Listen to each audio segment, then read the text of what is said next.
My name is Heather Hawkins, and I have laryngitis, so I was hoping it would be gone by the time I needed to give this. Unfortunately, it is not, so please bear with me, and I will try my best to speak clear. My focus question was, who am I and what motivates me? I was really struck by the cave metaphor in our Plato readings, and have thought of many different ways it can be applied to our lives. The one question I kept coming back to, though, is why? In order for us to have a desire to emerge from the cave, we must first question why we are there.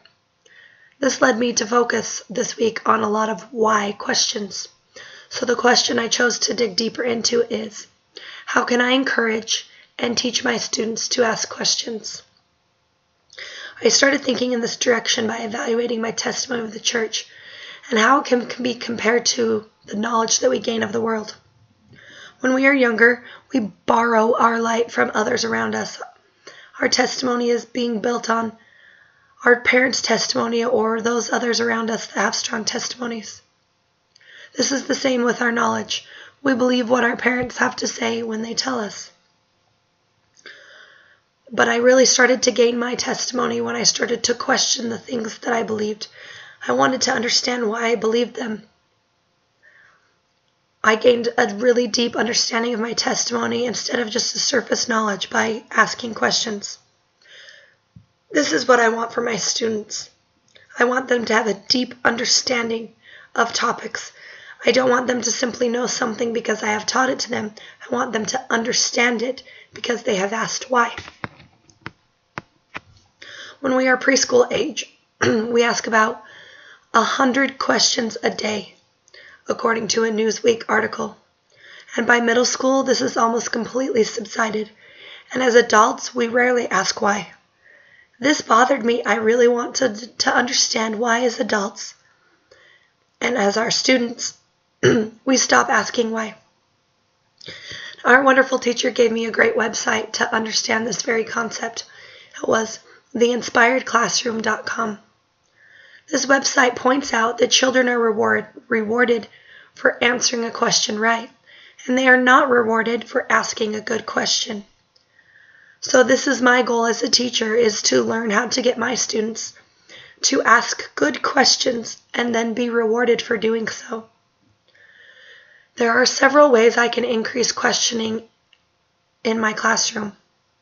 One of the first is to ask open-ended questions. Questions that require the students to connect with something personal, not just recalling facts or true or false or yes or no questions.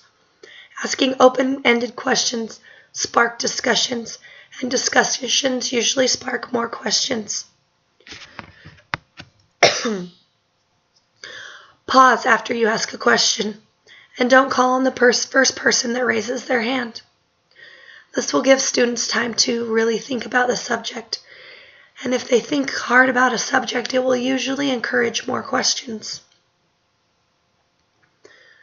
Ask questions at the beginning of a lesson. Ask the students what they want to learn, what they hope to gain, questions they want to have answered. This was probably the number one thing I learned this week. I read an article on LDS.org called Asking Questions First by Robert G. Jones.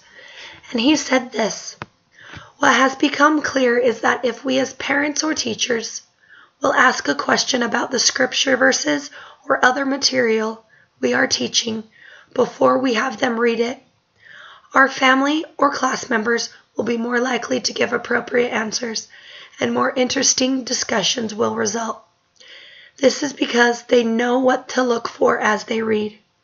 For example, by asking, how could a fig tree be like a hypocrite? Before students read Matthew, they will be able to focus on finding and thinking about the answer as they read. So this is my goal as a teacher, to ask questions first and to teach in a way that will encourage more questions. Questioning topics will deepen their understanding.